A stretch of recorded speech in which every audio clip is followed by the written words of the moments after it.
जी बच्चों, welcome again. Part one आपने इसका देख लिया होगा। मैं पार्ट वन में क्या करा रहा था, मैंने आपके संग खूब सारे क्वेश्चन डिस्कस करे थे, उनको करने का फॉर्मेट डिस्कस करा था।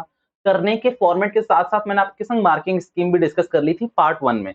ये मैं पार्ट टू रिकॉर्ड कर रहा हूँ अपने लेक्चर नंबर 4 का, जिसमें मैं जो आपको क्वेश्चन कराऊंगा वो रिवैल्यूएशन से रिलेटेड होंगे, पार्टनर्स कैपिटल अकाउंट से रिलेटेड होंगे और तीसरा बैलेंस शीट से रिलेटेड होंगे। और इसमें हम ये सारी चीजें क्लियर कर जाएंगे। पार्ट वन का मैं बता देता हूँ, मैंने उसमें आपको क्वेश्चन कराए थे पीएसआर और एज वेल एज गुडविल के क्वेश्चन। ये दो क्वेश्चंस के हम जितनी भी कैटेगरी थी वहां हम कवर कर चुके हैं। पेपर में इनसे बाहर नहीं आना चाहिए। आई एम श्योर कि नहीं ही आएगा, क्योंकि सैंपल पेपर में भी कुछ इतना बाहर का था नहीं, कुछ भी सिंपल सब यही था। अब हम आ रहे हैं आपको एक्यूमुलेटेड लॉसेस और गेन का एक क्वेश्चन कराता हूं मैं आपको। बहुत अच्छा क्वेश्चन है, मेरे साथ पढ़ना और साथ साथ करना। ABC are partners sharing profit and losses in the ratio 2:1। ठीक है, ये इनका ओल्ड रेशियो आपको दे रखा था। A retires and the new ratio between B and C is agreed 3:2। B और सी का न्यू रेशियो कितना है? 3:2। मैं आपसे अगर ये कहूं कि सारी की सारी इंफॉर्मेशन फालतू की है मेरे लिए, तो आप बुरा तो नहीं मानोगे? सिर्फ मुझे न्यू रेशियो बता, मेरे को ओल्ड रेशियो बता देता, मेरा काम हो जाता। क्योंकि वर्कमैन कॉम्पनसेशन रिजर्व और इन्वेस्टमेंट फ्लक्चुएशन रिजर्व में मुझे सिर्फ ओल्ड रेशियो का काम होता है मालिक, न्यू रेशियो का मुझे कोई काम नहीं है। ठीक है, अब यहां पर क्या रहा है, give journal entry on as retirement in the following cases. बेटा कई बच्चे ये गलती करते हैं कि उन्हें सारे लेजर्स बनाने आते हैं और जर्नल एंट्री करते समय उन्हें वो कॉन्फिडेंस नहीं आ पाता। मैं आपसे कहता हूं वो कॉन्फिडेंस आपको जनरेट करना है। कैसे मिलेगा वो कॉन्सेप्ट? आपको इलिस्ट्रेशन उठानी है आपकी कम से कम 4-5, जिनमें सिर्फ जर्नल एंट्रीज हो चुकी है। पहले आप अपनी कॉपी में करो, फिर चेक करो, कॉपी में करो, फिर चेक करो। और अगर आपको फिर आपको अपना आपका टेस्ट करना है, तो एक अनसॉल्व क्वेश्चन को करो, फिर उसे चेक करो किससे, उनके आंसर्स के संग, कि आपकी जनरल एंट्री पे आपकी ग्रिप बन रही है नहीं बन रही है। सिर्फ आपको गोल्डन रूल ऑफ अकाउंटिंग आना चाहिए, आपको आराम से हो जाएगा। मॉडर्न वाले भी अच्छे से कर सकते हैं, कोई दिक्कत नहीं है इसमें। अब यहाँ पर जो मेरा क्वेश्चन है मैं वो पढ़ रहा हूँ। वर्कमैन कॉम्पनसेशन रिजर्व अपीयर हो रहा है 1,20,000 का। अच्छी बात। भैया आपने क्या बताया था, एक बार बता दोगे? देखो अगर इसके अगेंस्ट लाइबिलिटी आ रही है तो उसे सेट ऑफ कर लो। कोई लाइबिलिटी नहीं है तो इसको पूरा डिस्ट्रीब्यूट कर दो गरीबों को। गरीब जिनको मैं कहता हूं वो होते हैं पार्टनर्स, पार्टनर्स को बांट दो। पर अगर क्लेम ज्यादा है तो पार्टनर से मांगना मत, वो वैसे ही गरीब हैं तो उनसे मत मांगो, इसे रिवैल्यूएशन अकाउंट में हिट कराओगे आपको। अब आपको देखना है कि इसमें क्वेश्चन क्या कह रहा है। क्वेश्चन ये कह रहा है बच्चों, क्वेश्चन आपसे कह रहा है there is a claim. Claim है भाई। क्लेम कितने का है? 1,50,000 रुपए का। कितने का है बेटा? 1,50,000 रुपए का। अच्छी बात है, और आपको 3 केसेस बना के भी दिखाए हुए थे। तो सिंपल है, इस क्वेश्चन को हम करेंगे। एक काम करते हैं, इधर तो मैंने आपका पिछले क्वेश्चन करा रखे हैं, इधर कर लेते हैं, क्या दिक्कत है। अब क्वेश्चन को करने से पहले मैं आपको बता दूं, आपको लिखना है वर्कमैन, पूरा लिख के तो दिखाना ही पड़ेगा ना। कॉम्पनसेशन रिजर्व कितने का है बेटा? 1,20,000 का। क्लेम कितने का है बेटा? क्लेम है 1,50,000 रुपए का।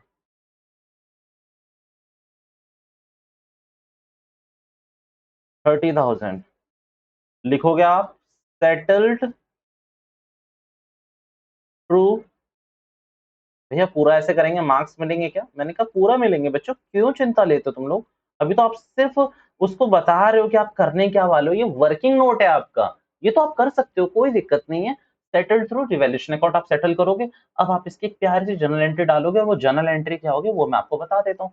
देखो सबसे पहले वर्कमैन कॉम्पनसेशन रिजर्व पूरा लिख दूं क्या, शॉर्ट में नहीं लिखूं? चलो पूरा लिख देता हूँ, ना तुम लोगों को ना फास्ट ट्रैक में लगेगा कि ये सच में ही ऐसे लिखना और तुम लोग ऐसे ही लिखने लगोगे। Workman compensation reserve account debit. अब जितने का है उतने का ही करोगे ना, तो कितने का है ये? 1,20,000 रुपए का आपका है। To workman compensation claim. Workman compensation reserve नहीं बेटा, क्लेम। अब क्लेम में डाल रहे हो आप इसका पैसा, और क्लेम में आपको पैसा डालना है मालिक कितना? 1,50,000 रुपए। एक कहानी बता दूं, एक कहानी। अगर मान लो ऊपर 1,20,000 है और नीचे 1,00,000 होता क्लेम, तो 20,000 रुपए को मैं यहां पर लिखता टू ओल्ड पार्टनर्स, गरीबों को दे देता। बट यहां पर केस उल्टा है, मैंने आपको तो बस बता दिया। अगर यहां पर ऐसा नहीं है तो आपको यहां पर हिट कराना है बच्चे। कौन सा अकाउंट आपको यहां पर हिट कराना है? रिवैल्यूएशन अकाउंट में आपको डेबिट साइड एक एक्सपेंस दिखाना है। Revaluation account debit 30,000 rupees, balancing figure पूरे मार्क्स अपने जेब में। Being workman compensation reserve claim settled through reserve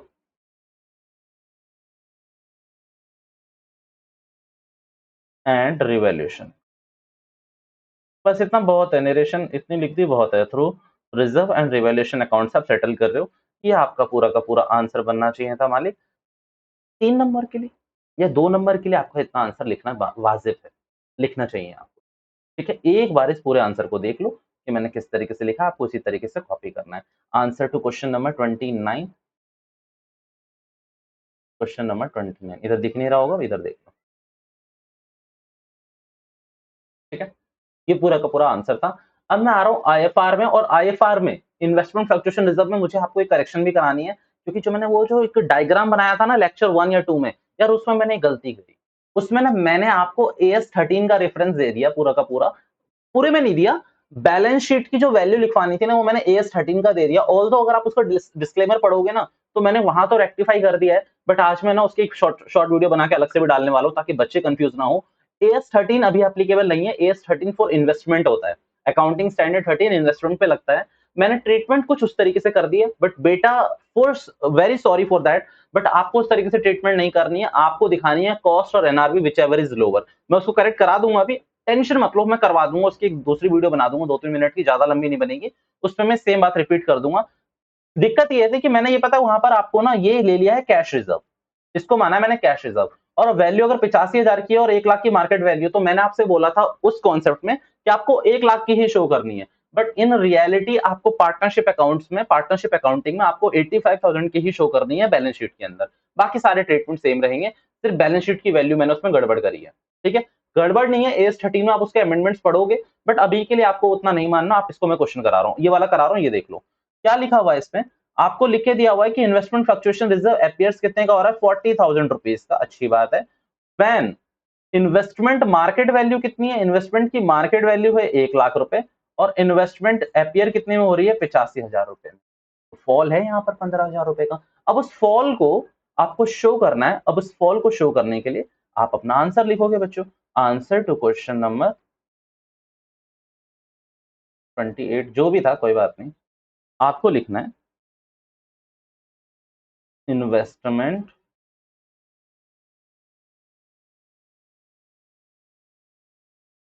market value बढ़ रही है क्या, 1 मिनट मुझे देखने को, 1 मिनट देखने को। इन्वेस्टमेंट की मार्केट वैल्यू 1 लाख है, अपीयर हो रही है 85,000 में। व्हेन इन्वेस्टमेंट अपीयर सेट, अच्छा ये तो बढ़ रही है, ठीक है ठीक है ठीक है ठीक है ठीक है, गलती थोड़ी, गलती थोड़ी। तो इसमें तो करना ही नहीं है कुछ भी, आप सीधा ही करो ना। रिवैल्यूएशन का यूज ही नहीं करना आपको, किसी का भी यूज नहीं करना। आप सिंपल क्या करो, इन्वेस्टमेंट को इंक्रीज कर दो। तो इंक्रीज करने के लिए आप रिवैल्यूएशन को प्रॉफिट दिखाओगे, तो आप एक एंट्री करोगे, investment account debit to revaluation. कितने से बच्चों, 15,000 से। कितने से कितने से, 15,000 रुपीज से आपको ये दिखानी है entry. Being increase in value of investment, आपको लिख दिया, नरेशन में नहीं लिख रहा इस वाले की। तीसरा, इन्वेस्टमेंट फ्लक्चुएशन रिजर्व अकाउंट को आपको डेबिट करना है बच्चे। टू, जितने भी पार्टनर है, कौन कौन पार्टनर है आपके बच्चे, कौन कौन पार्टनर है, एबीसी पार्टनर है, और किस रेशियो में थे, 2:1 में। तो इस पूरे 40,000 को ए, टू बी एंड टू सी, 40,000 को, पूरे के पूरे 40,000 को, क्योंकि वैल्यू बड़ी है ना, तो यहाँ काम ही नहीं है। 40,000 डिवाइडेड बाई 5, यानी कि 16,000 शेयर ए का, 16,000 शेयर बी का, एंड 8,000 शेयर आपका सी का। ये दो general entry, but answer is not satisfied yet, because आपको तीसरी जनरल एंट्री करनी है। रिवैल्यूएशन का प्रॉफिट बांटना है आपको। रिवैल्यूएशन अकाउंट डेबिट टू ए। ये प्रॉफिट कहां से मिला, मैंने कहा देखो, अगर कुछ ट्रांजेक्शन नहीं दे रखी, तो जितना आपका यहाँ रिवैल्यूएशन हिट हुआ है, सिर्फ आप बेटा इसी को कंसिडर कर लोगे। कहां पर, यहाँ पर। तो ये कितना हो जाएगा, 15,000 रुपीज। अगेन 2:1 में, तो 15,000 डिवाइडेड बाई 5, 3,000, यानी कि 6,000, 6,000 और 3,000। ये तीन जनरल एंट्री आपकी यहाँ पर बनती थी, क्योंकि यहाँ पर जो वैल्यू है बेटा, वो 85,000 से 85,000 रुपीज से 1 लाख बन रही है, जो कि आपका सीधा सीधा आपको गेन दिख रहा होगा। ठीक है, कोई दिक्कत नहीं है। अगले क्वेश्चन पे आ रहा हूं मैं। क्वेश्चन नंबर है जो मेरा 32 का बी पोर्शन है, यही है, ठीक है। 32 का बी पोर्शन है, मैं इस पे आ रहा हूँ। चलो इस क्वेश्चन को डिस्कस करना शुरू कर रहा हूँ मैं। एडजस्टमेंट पढ़ रहा हूँ पहले एक एक करके मैं पूरी, फिर मैं इसका रिवैल्यूएशन अकाउंट बना के दिखाऊंगा। और अगला क्वेश्चन और भी इंपॉर्टेंट है क्योंकि इसमें सारी की सारी जनरल एंट्री डिस्कस कर रहा हूँ और वो आखिरी क्वेश्चन होगा आज का। The balance sheet of ABC who was sharing profit and loss in the proportion to their capital stood। क्या बात है भैया, ये मैंने कहा सिंपल है, पीएसआर को कैपिटल रेशियो पे डाला हुआ है। अब कैपिटल क्या है देख लो इनकी, 45,000, 30,000, 15,000। आप अगर उठाना चाहो तो ऐसे कर सकते हो ना, 45, 30 और 45, 30 एंड 15। आप कहोगे भैया ये हम ऐसे क्यों करेंगे, हम तो सिंपल कर लेंगे, 15 से डिवाइड कर लेंगे तो ये बनेगा 3, ये बनेगा 2 और ये 1। मैंने कहा यार तुम अगर ऐसा कर सकते हो तो इसमें दिक्कत क्या है। एबीसी का रेशियो यहाँ पर अब आपको क्या पता चल गया किस रेशियो में है, 3:1 के रेशियो में है, ठीक है। ये सिंपल बात थी। आपको करना कैसे होता है क्वेश्चन, प्लीज ध्यान से समझिएगा क्वेश्चन कैसे करना होता है। अब आपके पास वहां पर हाईलाइटर तो होंगे नहीं, है ना, बिल्कुल नहीं होंगे, तो आप इन सबको तो मिटा लो, ठीक है। 3:1 हो गया, मैं समझ गया एबीसी का जो रेशियो है 3:1 है। अभी मेरे संग आप क्वेश्चन पढ़ेंगे नॉर्मली। तो आप क्वेश्चन कैसे पढ़ते हैं, fixed assets to be reduced by 10%। Fixed assets tick कर लिया, ठीक है। Investment are valued, investment tick कर लिया। Debtors were all good, debtors tick कर लिया। Outstanding expense are to be increased by 600 tick कर लिया। Interest accrued on investment again tick कर लिया, दो इसके एडजस्टमेंट्स है। Goodwill of the firm valued, ये तो कहीं नहीं आनी ना, ये तो आपको बस आउटगोइंग पार्टनर के लिए दे रखा है। क्वेश्चन क्या कह रहा है बच्चों, क्वेश्चन भी बहुत अच्छा है, कह रहा है ज्यादा कुछ मत बनाओ, प्रिपेयर करो आप हमारे लिए capital account and revise balance sheet. Question ने बनाया आपको बेवकूफ, बेवकूफ, क्योंकि यहाँ पर हिडन कैलकुलेशन हो जाएगी, hidden requirement, I must say hidden requirement of revaluation. तो ये तो आपको बनाना ही पड़ेगा मालिक, आपसे क्वेश्चन बोले ना बोले। रिवैल्यूएशन अकाउंट तो नींव है आपके, समझ रहे हो मेरी बात। तो रिवैल्यूएशन अकाउंट तो आपको बनाना ही बनाना है, इन क्वेश्चन कुछ भी मांगता रहे आपसे। अब यहाँ पर मैं आपके संग ना रिवैल्यूएशन अकाउंट बना रहा हूँ, टेंशन मतलब पूरा का पूरा बना रहा हूँ। अब इसमें क्या करते हैं, इधर तो कुछ नहीं लिखा हुआ, वेरी गुड, इधर कुछ नहीं है, मैं आपके संग बना रहा हूँ, ठीक है। मैं आपके संग बना रहा हूँ रिवैल्यूएशन अकाउंट, और एक एक करके मैं एक एक एडजस्टमेंट पढ़ूंगा, और अच्छा खासा टाइम लगाएंगे हम लोग इसमें, बट पहले फॉर्मेटिंग कर लें। तो फॉर्मेटिंग के लिए तो एक मैंने लाइन खींच ली, ठीक है, बहुत अच्छी है, और एक मैंने यहाँ पर लाइन खींच ली बच्चों, और ये मेरा यहाँ पर बन जाएगा इतने में रिवैल्यूएशन अकाउंट, रिवैल्यूएशन अकाउंट। हाँ जी, नालायको ध्यान से देखना कैसे बनाना है, ध्यान से पढ़ना, मैं एक एक एडजस्टमेंट पढ़ूंगा। अभी क्या कर रहा था भैया, मैंने कहा टिक मार रहा था वो, मैं तुम लोगों को क्या लगा। सबसे पहले इसका फॉर्मेट एक और बात बता दूं मैं, इस क्वेश्चन को बनाने के लिए मैं हमेशा एक चीज रेकमेंड करता हूं कि रिवैल्यूएशन अकाउंट यहां बनाया, आपको इसी के जस्ट नीचे बना देना चाहिए पार्टनर्स कैपिटल अकाउंट, ठीक है। ये बना लिया आपने, आप लिखोगे यहाँ पर क्या, पार्टनर्स कैपिटल अकाउंट आपने लिखा, आपने वो बनाना शुरू कर दिया, ठीक है। और इसके जस्ट इधर दूसरे पेज पे, मतलब पेपर की बात बता रहा हूं मैं, पेपर की स्ट्रेटेजी, इस तरफ आप बनाना शुरू कर दोगे इसकी बैलेंस शीट। क्या बनाओगे इस तरफ आप, इसकी बैलेंस शीट पूरी की पूरी बनाना शुरू कर दोगे, क्योंकि हम यहाँ पर टाइम सेव कर रहे हैं, और सिर्फ मैं आपको रिवैल्यूएशन अकाउंट बनाना सिखा रहा हूँ, और बाकी चीजें मैं एज्यूम कर रहा हूँ कि आप कर लोगे, और दूसरे में बताऊंगा भी सारी चीजें, मैं बात सारी करूंगा, डिस्कस सारी करूंगा चीजें आपके संग, बट मैं आपको एक हिट दे रहा हूँ कि किस तरीके से करना होता है, और मैं पूरी चीज डिस्कस करूंगा, टेंशन ना लो। देखो आपने पहली चीज पढ़ी, fix assets to be reduce by 10%। पहला कैसे, या तो आप वहीं से उठाना शुरू कर दो चीजें, आप पोस्टिंग करो, या पहले आप एडजस्टमेंट कर लो, कोई दिक्कत नहीं है, दोनों में कोई दिक्कत नहीं है। तो fix assets are to be reduced by 10%, खामोशी का माहौल है, बाय 10%। आपको स्पेशली टू एंड बाय का एक वीडियो भी दिख जाएगा, जो मैंने पूरी ग्रिप में से, पूरी वीडियो में से उठा के क्रॉप करके डाला हुआ है। तो टू और बाय का कॉन्सेप्ट वहां क्लियर है आपका, कि कितने परसेंट आपकी वैल्यू गिर रही है, 10% वैल्यू गिर रही है। और फिक्स असेट्स यानी कि एसेट्स की वैल्यू गिरना बेटा अभिशाप होता है, पाप होता है। 50,000 रुपए की वैल्यू थी और कितना गिरा रहे हो तुम लोग, 10%। देखो कैसे लिखोगे आप, यहाँ पर आप देखना शुरू करो, यहाँ पर आप डेबिट साइड में सारे एक्सपेंसेस लिखोगे, तो आप लिखोगे टू फिक्स असेट्स, कितना, 50,000 का 10% कितना हो जाएगा बेटा आपका, 5,000 रुपए। कितना हो गया आपका, 5,000 रुपीज। बैलेंस शीट में मैं आपको रफली लिखना सिखा रहा हूँ कि फिक्स असेट्स को कैसे लिखोगे आप, 50,000 रुपीज आप ऐसे लिखोगे, माइनस दिखाओगे आप रिवैल्यूएशन के नाम पर 5,000 रुपीज, और ये कितना यहाँ शो करोगे आप इसको 45,000 रुपीज। इसलिए मैं कह रहा था तीनों अकाउंट एक संग बनेंगे। ठीक है, ये चीज पढ़ी आपने। पहली एडजस्टमेंट थी बेटा ये, investment are to be revalued at 10,000 rupees, at rupees revalued कितने पे हुई है, 10,000 पे। पहले कितने की थी, 12,000 की। क्या यहाँ पर कोई रिजर्व है, the answer is no. Value गिर रही है बेटा, टू का एग्जाम्पल है, तो टू इन्वेस्टमेंट 2,000 रुपए गिरा दिया आपने। और यहां पर कितने से शो करोगे, मैं डायरेक्टली शो करने चला हूं, तो इन्वेस्टमेंट 10,000 रुपए से। ठीक है, अब हाँ, यहां पर मैं एक बार और मार देता हूँ इसी डायलॉग को। आईएफआर को अगर यहां पर होता 2,000 रुपए, तो पहली बात यहां पर तो आता नहीं मेरा ये 2,000 रुपए, साथ ही साथ AS13 के हिसाब से तो यहाँ 12,000 से शो होता, बट आपकी बुक में आपके रेलेवेंस के अकॉर्डिंग जो है वो 10,000 से शो करना है। कॉस्ट और NRV which ever is lower. What is NRV, NRV is a market value. ठीक है, अब आपको यहां पर मैं ले आ रहा हूं दोबारा से, क्या कह रहा है, डेटर्स वर ऑल गुड, सारे डेटर्स अच्छे हैं मालिक, कोई दिक्कत नहीं है, कोई प्रोविजन मत बनाओ यार, कोई प्रोविजन की जरूरत नहीं है।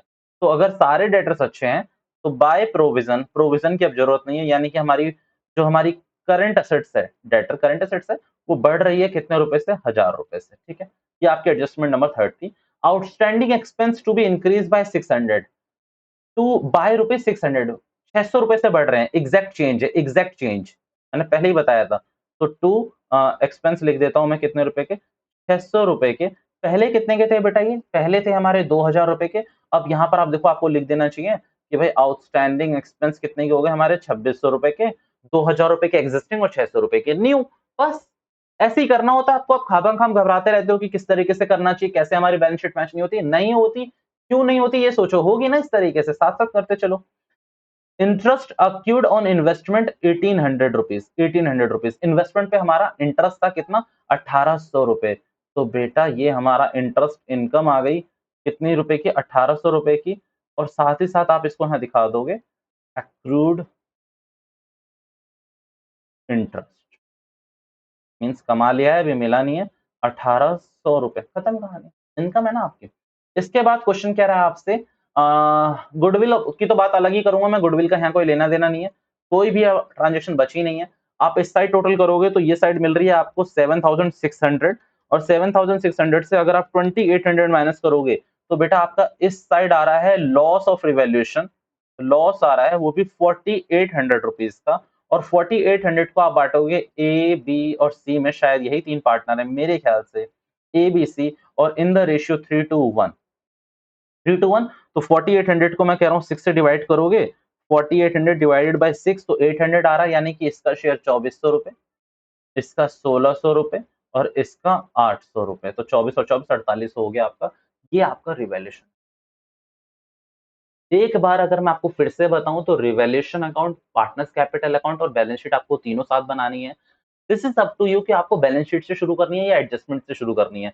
मैं हमेशा एडजस्टमेंट से शुरू करने का रेकमेंड करता हूं, क्योंकि रिवैल्यूएशन अकाउंट और बैलेंस शीट में ट्रांजैक्शन हमारी साथ साथ जाती रहेगी। ठीक है, अब हुआ क्या, यहाँ पर जितनी भी चीजों में चेंज था वो मैं ले आया ऑलरेडी। आप यहाँ पर पूरी चीजें देख लो, मेरी आउटस्टैंडिंग एक्सपेंस बढ़ रहे थे, लिख लिया मैंने, फिक्स एसेट्स घट रहे थे, लिख लिया, इन्वेस्टमेंट घट रही थी, लिख ली, मेरी एक मेरी अनरिसीव्ड इनकम थी वो आ रही थी, वो मैंने लिख ली। तो ये सारी चीजें मैं ले आया अब यहाँ पर। अब आपको सिंपल ध्यान ये रखना है कि बचा क्या क्या था। तो बचा मेरा क्या क्या है यहाँ पर, तो स्टॉक, 35,000 का है, तो उसको मैं सीधा लिख दूंगा वहां पर। और कुछ बचा हुआ है मेरा, तो बैंक बैलेंस, अगर इसमें देखूंगा कोई चेंज नहीं है तो इसको लिख लूंगा वहां पर। अब यहाँ पर सन्ड्री क्रेडिटर्स 20,000 के हैं, तो वो पूरा लिख दूंगा, ये चेंज नहीं हुए ना, इसमें कोई चेंज नहीं है, तो मेरी बैलेंसेस सेट हो गई। अब मैं पार्टनर्स कैपिटल अकाउंट कैसे बनाऊंगा, तो ये सारे के सारे बैलेंसेस बच्चों मैं उठा के ले जाऊंगा पहले कहां पर, पार्टनर्स कैपिटल अकाउंट की क्रेडिट साइड में। रिवैल्यूएशन का लॉस हुआ है, तो रिवैल्यूएशन को क्या करना पड़ेगा, तीनों पार्टनर बियर करेंगे, यानी कि A account, B account, C account debit to revaluation account. मैंने शेयर भी बता दिया, ए का कितना हो गया है, 2,400 रुपए, ए का 2,400 ही है, यस, बी का 1,600 रुपए और सी का 800 रुपए, 2,400, 1,600 और 800 और 4,800 रुपए आपका ये तीनों बियर करेंगे। एक और ट्रांजेक्शन होगी गुडविल की, तो गुडविल 9,000 रुपए वैल्यूड हुई है फर्म की, और सी रिटायर हो रहा है, तो 9,000 और कितना बेटा, 1/3 कितना था, 1/6 था इसका शेयर, 3:1 के रेशियो के हिसाब से। तो 9,000 डिवाइडेड बाय 6 कितना हो रहा है, 1,500।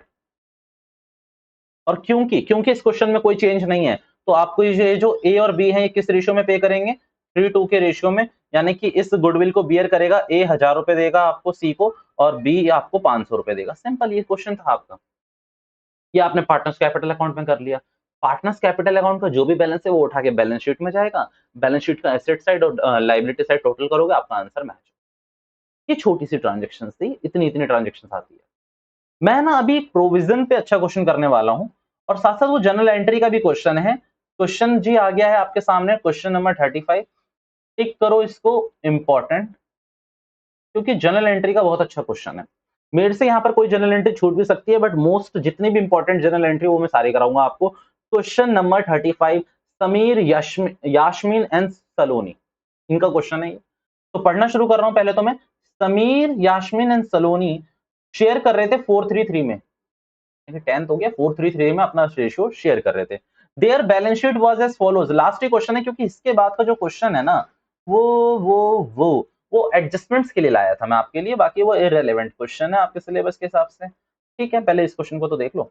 ठीक है, 432 में आपको ये करना है, 433 में आपको शेयर करना है। अगेन मैंने आपको क्या बताया था, डेटर्स की एडजस्टमेंट है तो यहाँ पढ़ लो, डेटर्स को टिक कर लो। अनरिकॉर्डेड क्रेडिटर है ये तो यहाँ पर ही कर लो, क्रेडिटर में भी कुछ आ जाएगा। पेटेंट्स है तो पेटेंट से भी है क्या, यहाँ पर ये लो टिक कर लिया। यास्मीन एंड सलोनी का फ्यूचर रेशियो दे रखा है 3:2, ठीक है। गुडविल दे रखी है यहाँ पर, सिंपल।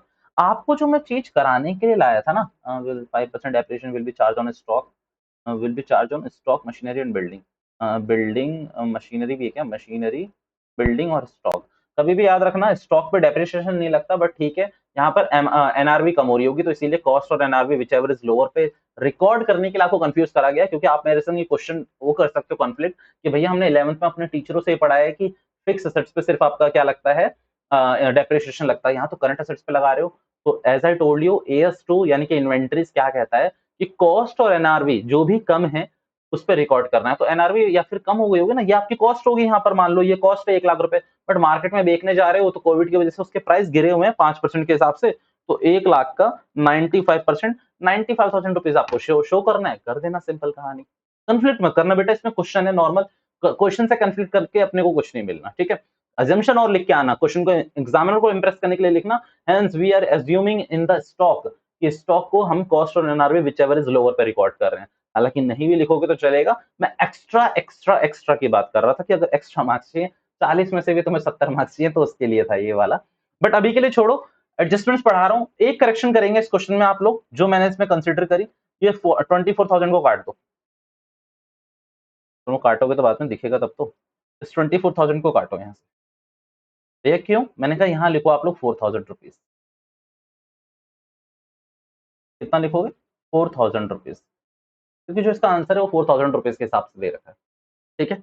अब सिंपल है, मैं आपको यही वाली कराने आया हूं, क्योंकि अनरिकॉर्डेड क्रेडिटर 20,000 रुपए के हैं तो वो तो इसमें ऐड हो जाएंगे। रिवैल्यूएशन में आपकी लाइबिलिटी बढ़ रही है तो डेबिट साइड आएगी, ठीक है। तो ये सब तो मैं नहीं करा रहा, डेप्रिसिएशन है तो सारी चीजें कम कर देना, ये सारी चीजें। पेटेंट्स को आपने कंप्लीटली रिटर्न ऑफ करना है तो ये भी आपका डेबिट साइड जाएगा 60,000 रुपए रिवैल्यूएशन का। इन दोनों का 5% निकालोगे, इन दोनों का क्यों मालिक, इन तीनों का, यानी कि 6 लाख का 5% निकाल लेना, और इस पूरे को आप डाल देना रिवैल्यूएशन की डेबिट साइड में, और सारे के आप प्रोपोर्शनली कम करते देना। जैसे इसको 95,000 पे, 3 लाख का 95% मैं अभी आपको बता देता हूँ, 3 lakhs का 95,000, 2,85,000 रुपीज, फिर 2 लाख का 95% आपका हो रहा है 1,90,000 रुपीज, क्योंकि 5% डेप्रिसिएशन लगाना है तो कम करनी है। और ये जितना भी बैलेंस जाएगा कहाँ जाएगा, डेबिट साइड जाएगा रिवैल्यूएशन में, क्योंकि एक्सपेंस है। मैं आपको जो बताने आया हूँ वो है मेन ट्रांजेक्शन ये वाली, ठीक है। और मैं आपको एक और चीज पढ़ा देता हूँ, क्वेश्चन आपसे ना कोई अकाउंट मांगने में इंटरेस्टेड नहीं है, क्या बोल रहा है, सिर्फ जर्नल एंट्री बताओ मुझे। सबकी जर्नल एंट्री करनी पड़ेगी आपको, नो डाउट। देखो सबसे पहले अगर कोई बंदा जर्नल एंट्री करना चाहेगा ना, वो करेगा इसकी,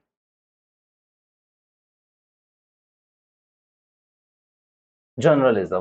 तो क्या करूंगा मैं यहाँ पर, जनरल रिजर्व अकाउंट डेबिट, मैं क्या करूंगा यहाँ पर, जनरल रिजर्व को मैं यहाँ पर डेबिट करूंगा, और सारे पार्टनर जितने भी पार्टनर है उन सबको बांट दूंगा। क्वेश्चन नंबर ये है मेरा 35 है, जितना भी सॉल्यूशन होगा वो 35 को लेकर है यहाँ पर, ठीक है। सबसे पहले मैं क्या करूंगा, जनरल रिजर्व अकाउंट डेबिट, और बंदे कौन कौन है यहाँ पर, जास्मीन यास्मीन थे ना, SY समीर, टू समीर,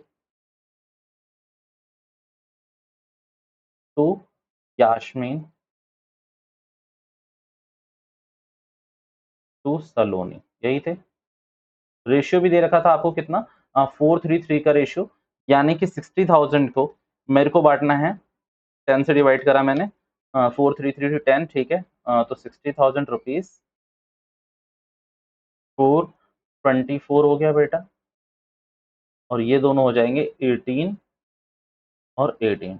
ये जनरल रिजर्व तो मैंने सबसे पहले बांटा इन लोगों को, और इधर तो कुछ नहीं है, मैंने कहा ये दिख रहा है आपको। दूसरा जो अगर कोई बंदा करेगा तो सबसे पहले ये बांटेगा पीएनएल अकाउंट का डेबिट बैलेंस। तो अब इसको कैसे बांटोगे, तो मैंने आपको ये दोनों चीजें बताई हुई है मालिक। पीएनएल अकाउंट को क्या करना पड़ेगा, यहाँ पर आपको क्रेडिट करना पड़ेगा, क्योंकि एसेट्स को कम करने के लिए तो हमेशा क्या करना पड़ेगा, क्रेडिट। तो पीएनएल अकाउंट का डेबिट बैलेंस है कितना, यहाँ पर है 50,000 रुपए, 50,000 रुपए। अमीर, यास्मीन और ये है सलोनी जी, इन तीनों को मैं डेबिट करूंगा। वही 50,000 डिवाइडेड बाई 10, तो 5,000 आएगा, तो ये हो जाएगा 20,000। ये हो गया आपका 15,000 और ये भी आपका 15,000 हो गया। एग्जामिनर इन दो एंट्रीज को ही देख के बहुत खुश हो जाएगा कि भाई बहुत अच्छा करा है बच्चे ने, बहुत ज्यादा अच्छा करा है, वो खुश हो जाएगा आपके लिए कि भाई ये दोनों एंट्रीज बहुत अच्छी हैं। अब इसके बाद वो एग्जामिनर देखने की कोशिश करेगा कि भाई इसकी क्या एंट्री रिकॉर्ड करिए, तो इसकी एंट्री रिकॉर्ड क्या होनी है, इसकी सिंपल एंट्री होगी इसकी रिकॉर्ड। मैं फर्स्ट वाले को अभी होल्ड पे डाल रहा हूँ। इसकी 20,000 से आपके क्या बढ़ रहे हैं, क्रेडिटर बढ़ रहे हैं, तो लाइबिलिटी बढ़ने की एंट्री क्या होगी, तो रिवैल्यूएशन अकाउंट डेबिट होगा। तो revaluation account debit to creditor, narration में लिख ही दोगे कि अनरिकॉर्डेड है। कितना बेटा, 20,000, 20,000। ठीक है, अब यहां ध्यान से सुनना, आपकी सारी एसेट्स कम हो रही है धीरे धीरे, तो रिवैल्यूएशन अकाउंट डेबिट, पहले तो यहां डेबिट लिख लो बस। ठीक है, तो सबसे पहले तो पेटेंट हटेंगे पूरे के पूरे, पेटेंट। फिर आप देखो इस पे डेप्रिसिएशन किस किस पे लगा रहे हो, स्टॉक पे, मशीनरी पे और टू बिल्डिंग पे। मुझे जो पेटेंट याद है, पेटेंट था 60,000 रुपीज का। कितने का था पेटेंट, 60,000 रुपीज का। अब इन सबका पूरा लमसम बैलेंस था शायद 6 लाख रुपए, और 6 लाख का 5% हो गया 30,000 रुपए, if I am not wrong. तो ये तो पूरा हो गया आपका 90,000 रुपीज। ये सब आपके ऐसे रिकॉर्ड होते चले जाएंगे। आपको क्या करना है, स्टॉक का अलग लिखना है, मशीनरी का अलग लिखना है, बिल्डिंग का अलग लिखना है। ठीक है, बैलेंस शीट तो बननी नहीं है इसमें। अगली देखो, पेटेंट्स हो गया, अनरिकॉर्डेड का हो गया, यास्मीन का शेयर करना नहीं है, गुडविल की तुम्हें मैं जनरल एंट्री फर्स्ट पार्ट में ही बता के आया हूँ। अब आपको जो एक और एंट्री करनी थी, वो करनी थी डेटर्स की। यहाँ मैंने 4,000 रुपए कराया। सबसे पहले बेटा डेटर्स में आपको यहाँ ये दिखाना चाहूंगा कि डेटर्स हैं कितने के। तो डेटर्स हैं बेटा आपके 90,000 के, प्रोविजन बना हुआ है 10,000 का, और आपके बेड डेट्स कितने के हो गए, 4,000 के। ठीक है, नॉट 24, 4,000 के। अब यहाँ के लिए आपको पूरी चीजें मैं डिस्कस कर चुका हूँ बच्चे, सारे एंट्री बता चुका हूँ। ठीक है, इसमें कोई अकाउंट अकाउंट बनाने की कोशिश मत करना, आप प्रोविजन की यहाँ पर कैलकुलेशन देखेंगे मेरे आगे। एग्जिस्टिंग प्रोविजन कितने का है मेरे बच्चे, एग्जिस्टिंग प्रोविजन है आपका 10,000 रुपए। ठीक है, बेड डेट्स हैं बेटा आपके कितने के,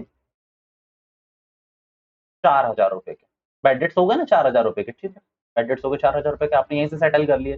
फिर आपको बनाना था न्यू प्रोविजन।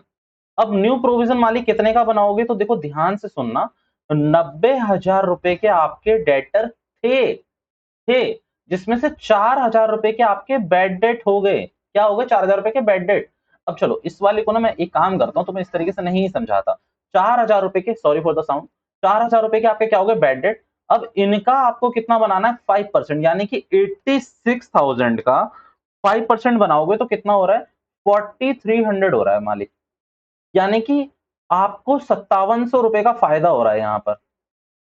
अगर मैं मोटा मोटी देखूं तो 5700 रुपए के आपको अब प्रोविजन की जरूरत नहीं है। एंट्री क्या करोगे बताओ, सिंपल एंट्री क्या करोगे, 5700 रुपए की प्रोविजन की अब जरूरत नहीं है। तो प्रोविजन अकाउंट डेबिट, ऐसे कर लो, या तो प्रोविजन अकाउंट डेबिट, वही प्रोविजन फॉर डाउटफुल डेट लिखकर टू रिवैल्यूएशन। क्योंकि भाई अब आपकी एसेट्स बढ़ेगी कितने रुपए से, 5700 रुपए से, आपने कहा बढ़ गई, कोई दिक्कत नहीं है, 5700 रुपए से। और दूसरी एंट्री आप अलग से रिकॉर्ड कर लो बैड डेट की, और वो क्या होगी मैं आपको बता देता हूं, revaluation account debit, revaluation account debit to debtors. और कितने के डेटर्स कम हो गए मालिक आपके डेटर जो कम हो गए वो हो गए 4,000 रुपए के। सिंपल, यानी कि 1,700 रुपए का सीधा आपका क्या जाएगा, गेन जाएगा। भैया ये दो एंट्री का कोई रेलेवेंस है क्या, मैंने कहा तुम लोगों ने क्या वो अकाउंट नहीं पढ़े हैं क्या, क्या कहते हैं वो, प्रोविजन फॉर डाउटफुल डेब्ट्स वाले। आपने कहा नहीं इतने अच्छे से नहीं पढ़े थे। अब देखो यहां पर आता था बेटा आपका ओपनिंग बैलेंस, तो कितना ओपनिंग बैलेंस है आपका प्रोविजन का, 10,000 रुपए, यही है। बेटा बैड डेट्स आपके कितने हो गए, तो मैं आपको बता देता हूँ, हमेशा हम बैड डेट्स को यहीं पर ट्रांसफर करते थे। यहाँ पर नहीं करना मालिक, बैड डेट्स को यहाँ पर मत करना ट्रांसफर। पहले यहाँ लिखो टीडी। अब देखो 86,000 रुपए के, मैं इसको पूरा ही लिख देता हूँ ताकि आप कंफ्यूज ना हो। 90,000 रुपए माइनस 4,000 रुपए इंटू 5%, कितना हो जाएगा ये? 86,000 का अगेन 5%, तो कितना हो गया ये आपका? 4,300। अगर आप चाहो तो आप इस तरीके से कर लो, बट दूसरा ये मानना जाता है कि जितने भी आपके जो बैड डेट्स होंगे वो प्रोविजन से एडजस्ट होने चाहिए, क्योंकि अगर आपने उनका प्रोविजन बना रखा है तो यहीं से एडजस्ट होने चाहिए। अब कभी भी आपके बैड डेट्स क्या होंगे? आपका एक्सपेंस बनते हैं, तो इस तरफ आके आपका क्या बनाओगे आप इसको? बाय, इधर आके सॉरी, टू बैड डेट। कितने रुपए के बनेंगे आपके बैड डेट्स? अब ये आपके बैड डेट्स बन गए हैं लेट से 4,000 रुपए के। अगर आप इसमें कैलकुलेशन देखोगे, मैं आपको बता रहा हूँ आपकी 11th की बात, तो यहाँ पर आता था बाय पीएनएल अकाउंट, क्योंकि ये वाली साइड आपकी ज्यादा आती थी और ये वाला पीएनएल अकाउंट में आपका डेबिट साइड हिट हो जाता था। बट अगर यहाँ पर आपकी कोई चीज नहीं है, यहाँ पर तो कुछ आ ही नहीं रहा, तो यहाँ पर भी पीएनएल ही आएगा, बट क्योंकि आप ईयर एंड पे काम नहीं कर रहे हो, आप रिवैल्यूएशन पे काम कर रहे हो, तो यहाँ आएगा रिवैल्यूएशन अकाउंट, और सिर्फ कितने रुपए का? 1,700 रुपए का। देखो मैं आपको सिंपल एक अकाउंट बना के दिखाता हूँ, ये रहा आपका bad debt account. Bad debt में जितने भी एक्सपेंस होते हैं आपके डेबिट होते हैं ना, तो एंट्री होनी चाहिए बैड डेट अकाउंट डेबिट। क्या देखो, सबसे पहले एंट्री क्या करोगे? आप करते हो डेटर से सेट ऑफ, तो आप करते हो bad debt account debit to debtor, ये पहली एंट्री हो गई आपकी, bad debt account debit to debtor, कि डेटर कम हो गए। दूसरी एंट्री होती है आपकी bad debt account debit to provision, आप प्रोविजन को क्रेडिट करोगे, याद रखना कभी भी। तो प्रोविजन को क्या कहते हैं? आपको क्या करना है? डेबिट करना है, प्रोविजन फॉर डाउटफुल या फिर bad debt account debit to bad debt. क्योंकि पहले वाले में आप देखो ना, देखो आपकी मैं 3 लेवल में बता देता हूं, आपको पूरी डीप नॉलेज दे देता हूं जल्दी से, कोई दिक्कत नहीं है।